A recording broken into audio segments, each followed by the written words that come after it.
It feels like an excellent day to travel. Well, I got in the car and I pulled up to Boards and Bites to learn about the business and its owner and play a few games.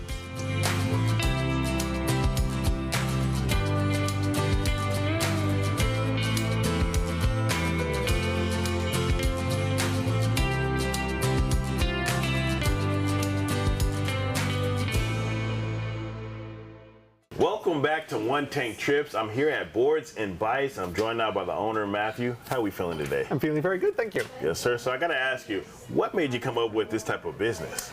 So we opened in May of 2018, and prior to that, I was actually teaching at UT Tyler for a couple of years, and I worked as the debate coach there, traveled across the country with students, and something that I really noticed anytime that we would have big team get-togethers was that students, even that knew one another really well, had a really hard time finding a good way to socialize with one another, right? So what we noticed was that anytime that they would come over for a Christmas party or something, that they would grab a game off the shelf and suddenly they would just come alive, that you would build a tremendous amount of connections with one another at that point, which told us at that time, we're missing something as a society, and that something that looks like the way the cafe does today is a potential way to rebuild those connections between people. Yes, sir. And what kind of guests do you kind of see?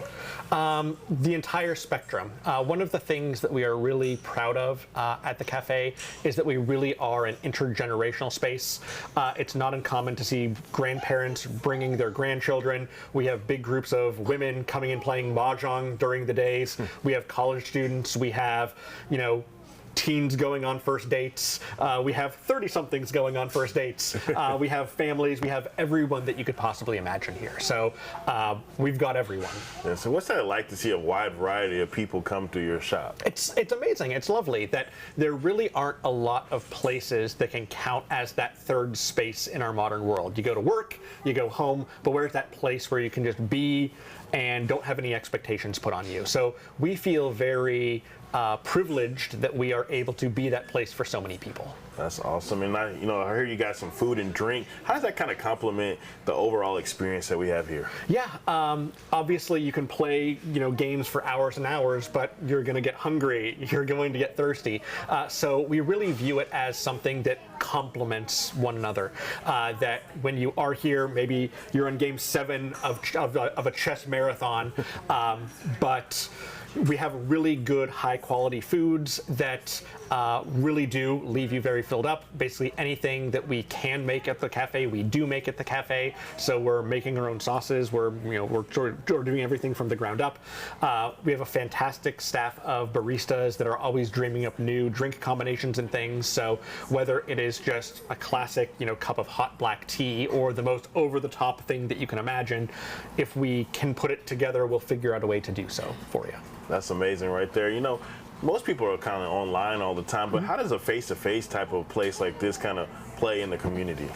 I think it's essential. I think that's sort of the shortest version of it.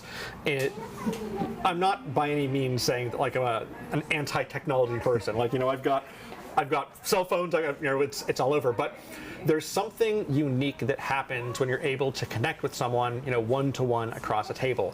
That even if you're just playing games with someone online, that's going to feel something a little bit different when you're just yeah. Right? That you get that real connection between people that you can't get when those conversations are across devices or facilitated by some other way. So I think that especially in sort of a post-COVID world where people are trying to find ways to reconnect with one another, that one of the reasons maybe why that time was so hard was because we suddenly realized how important those face-to-face interactions were with people, and suddenly we couldn't.